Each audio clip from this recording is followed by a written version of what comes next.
Under a slab of ordinary concrete on a quiet river in Colchester, Connecticut, a family secret 3 centuries old was about to be torn open by a machine that had no idea what it was destroying. Connecticut treats its aging dams like simple infrastructure, obstacles to knock down for fish passage and flood control. That assumption is wrong. Some of these structures are time capsules, sealing centuries of buried history inside the very walls scheduled for demolition, and almost nobody in the state's dam removal program is required to check before the machines move in. Nan Norton-Wisniewski knew none of this when her family's dam came down in November 2016. She just knew her ancestors had built it in 1726, and after nearly 300 years, it was about to disappear. Nobody planned to find history that day. The Norton Paper Mill Dam was scheduled for removal because it was old, because it blocked fish, because it was, on paper, just infrastructure. Almost 20 feet of concrete facing a quiet river in a small Connecticut town. Nothing about the permits, the funding, the engineering reports suggested this was anything more than a modern safety project. Take down a hazard, open the river, move on. That's how these projects are supposed to work. Contractors show up, machines take apart what previous generations built, and the paperwork closes the file. But dams like this one are almost never a single structure. They're built, they fail, they get rebuilt directly on top of themselves, decade after decade, because tearing the old one out completely was never worth the cost.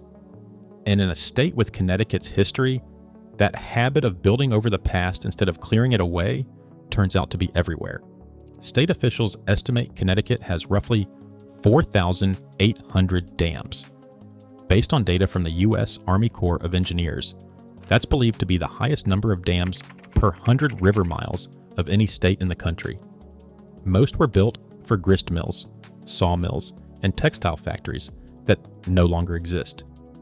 Many are privately owned, decades overdue for inspection, and functionally forgotten by everyone except the people who live near them.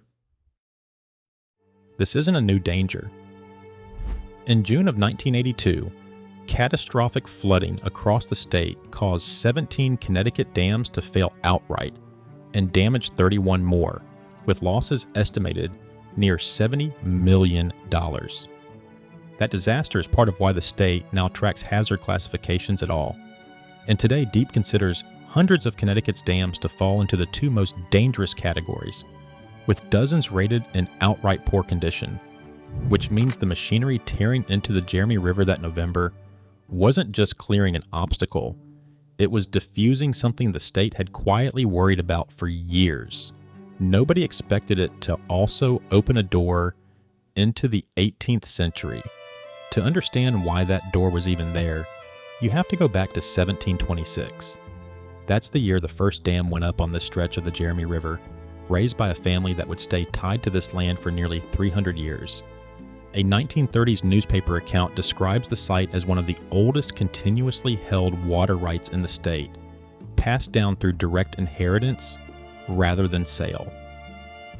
The last private owner, before the 2016 removal, Nan Norton-Wisniewski, was a direct descendant of that same family, the one that built the original structure generations before paper mills, before concrete, before Connecticut had electricity at all.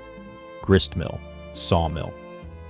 Later, a paper mill that ran from 1895 into the early 1960s. 3 centuries, one bloodline, one river, doing the same job the entire time. That's the kind of detail that should have raised flags long before the demolition crews arrived. An unbroken chain of ownership stretching back to the colonial period isn't just a nice historical footnote.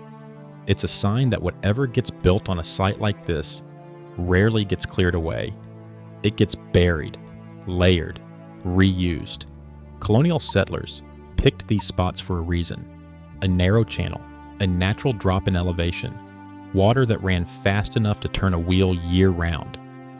Once a family found a location like that, they didn't abandon it. They rebuilt on it, generation after generation, because moving 20 feet downstream meant starting over from nothing. which means when this dam finally came down, it was never going to be a clean demolition. It was going to be an excavation nobody signed up for. And here's the detail that makes this stranger. There was no team of archaeologists standing by. No formal survey, no careful hand trowel dig, no research grant funding months of field work. This was a construction crew doing removal work. And the history came out sideways, exposed by machinery, not by scholars.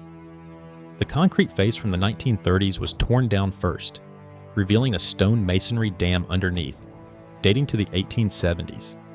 Then, embedded inside part of that stone structure, timber. Wood beams. Crib construction, the kind used to build early dams by stacking and pinning logs together, then packing them tight with stone and earth. And this wood was not rotted or crumbling. It was solid.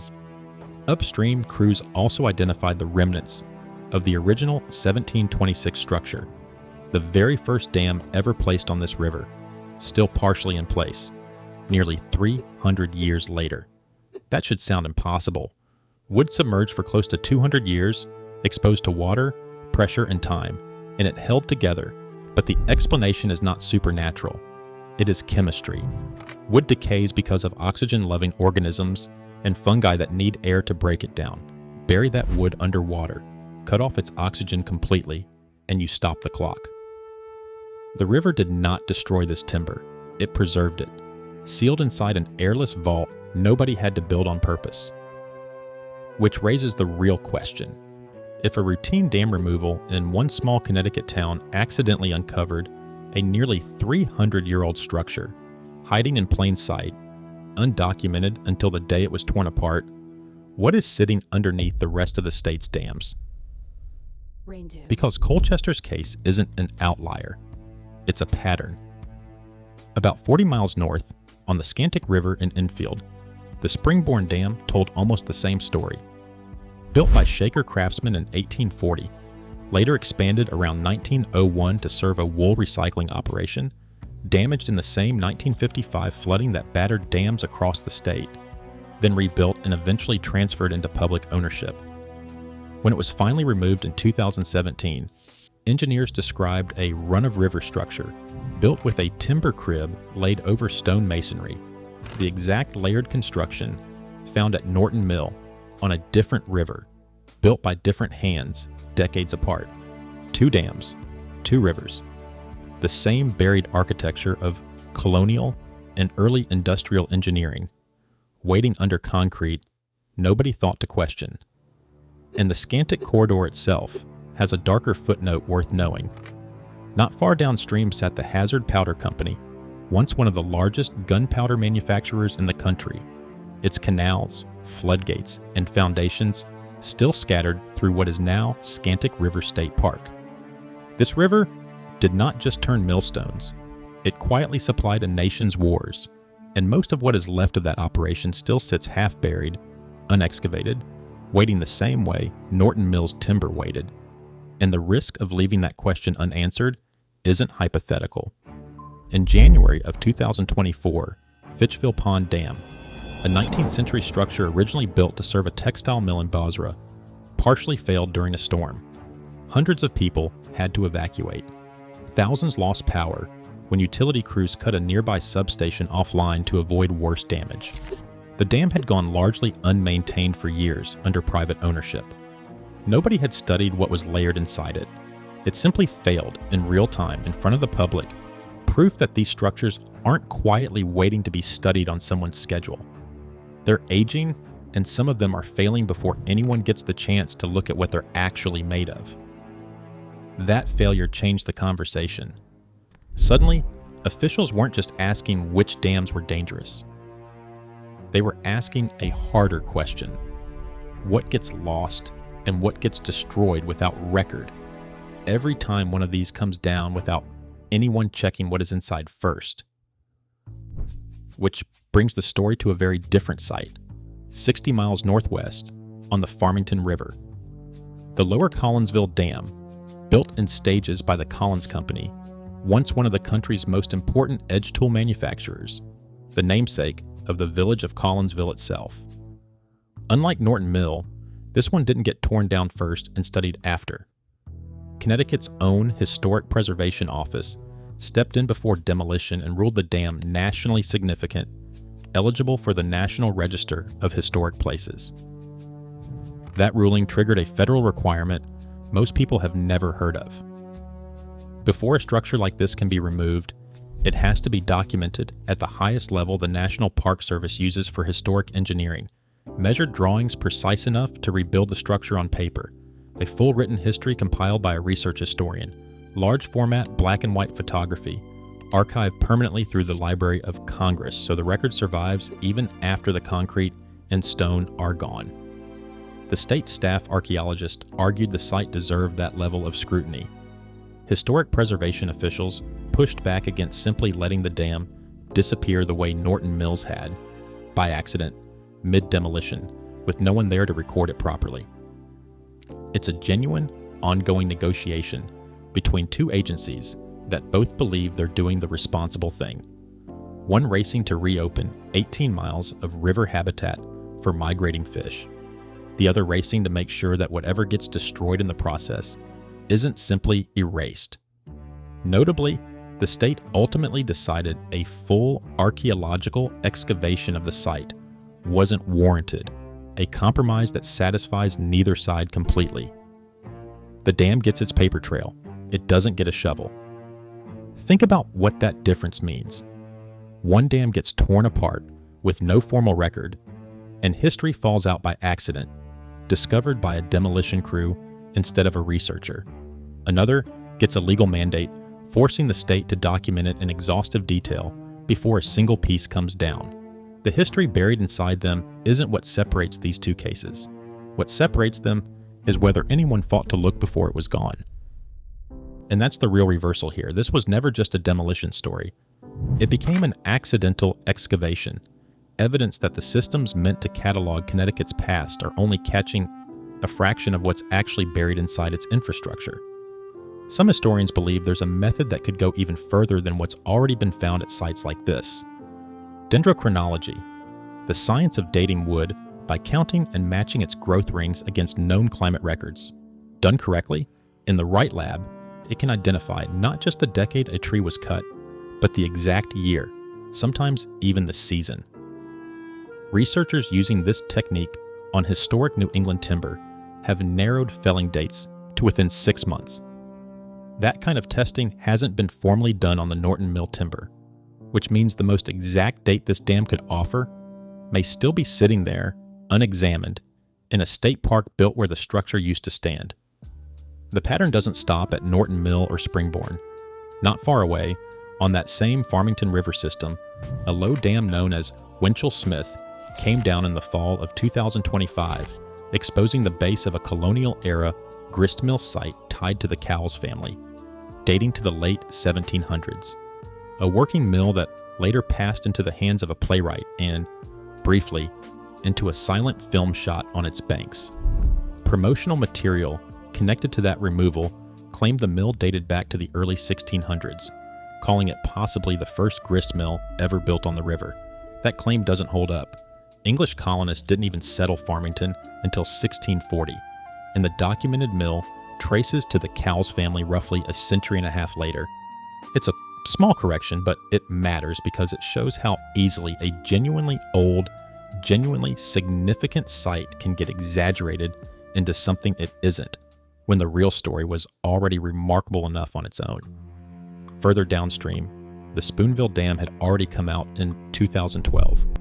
The first barrier removed in what's become a slow, sequential unraveling of that entire river's industrial past, one structure at a time. And west of the Farmington, on the Naugatuck River, an entire chain of dams has been coming down since the late 1990s, including Anaconda, Freight Street, Union City, Platts Mill, and Chase Brass, clearing the way for river herring and shad to return to water. They haven't reached in over a century. The last barrier on that river, the Kinneytown Dam near Seymour, is still standing, tangled in ownership disputes and cost overruns, but slated for eventual removal.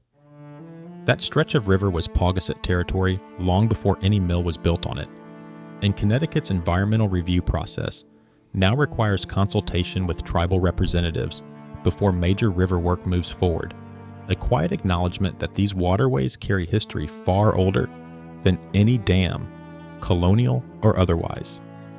Each removal on each river adds another layer to the same uncomfortable truth.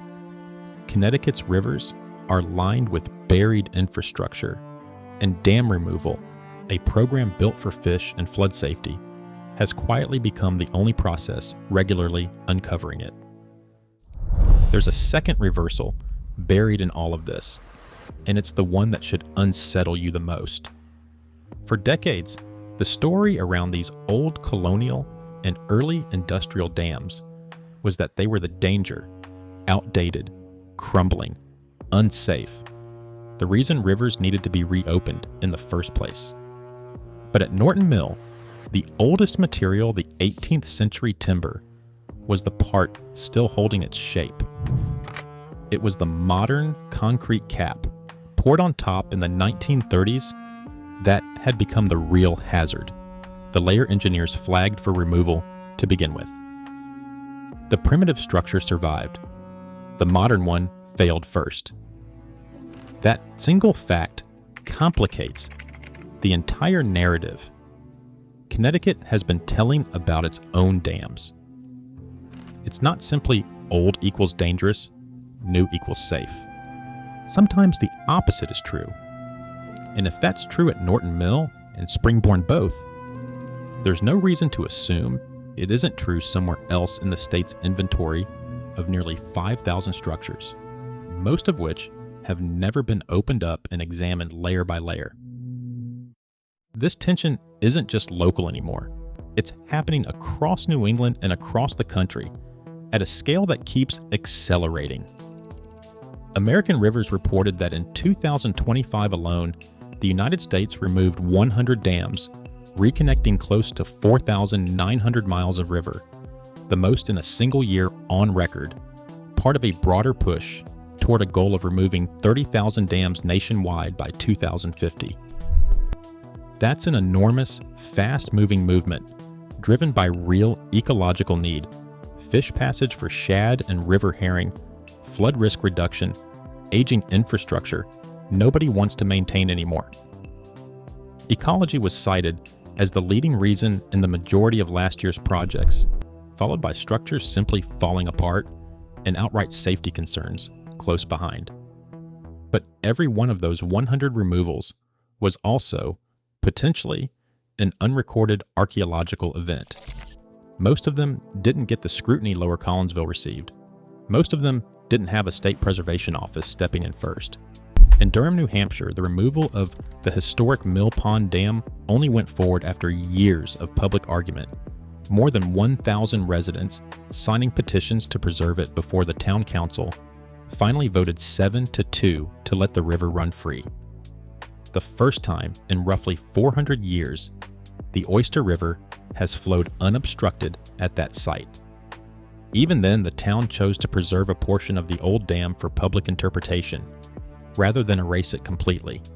In Ipswich, Massachusetts, a similar fight is still unresolved over the Mills Dam, where a local preservation group calling itself Save Our Dam has clashed directly with the town's own historical commission, which points out that the current structure was actually rebuilt in 1908 and used for only about 20 years before falling out of service, proof that even passionate local memory can misjudge exactly what version of history it's trying to protect.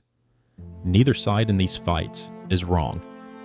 Ecological restoration is urgent, and dams like Fitchville Pond prove that waiting has real, immediate consequences. But historic preservation offices are also right to argue that once a structure is gone, whatever story it was holding on to is gone with it, no matter how carefully anyone photographs the rubble afterward. Connecticut is now trying to build a process that can do both at once, move fast enough to prevent the next Fitchville Pond, while slowing down enough at sites like Lower Collinsville to make sure the record survives. It's only started doing that because a handful of cases, mostly discovered by accident, forced the issue into the open. Nobody is claiming Norton Mill hid an entire vanished town. frozen and waiting to be found. That's not what the evidence supports. What it does support is stranger, in its own quiet way, a working colonial structure, buried under layer after layer of rebuilding, surviving intact for nearly 200 years, without anyone knowing it was there, exposed only because a machine happened to tear through exactly the right spot on exactly the right afternoon. Today, the Jeremy River runs quietly through what's now called Norton Park.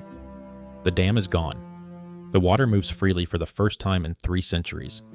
But near the site, remnants of that 1726 structure still sit, half exposed, unlabeled, not sealed behind museum glass, not cataloged in a state archive, just resting in the open where anyone could walk past it without knowing what they're looking at. Somewhere else in Connecticut, under a wall of aging concrete nobody has torn down yet, there is very likely another one. And the only way anyone will ever know it's there is if someone decides to look closer before it's gone.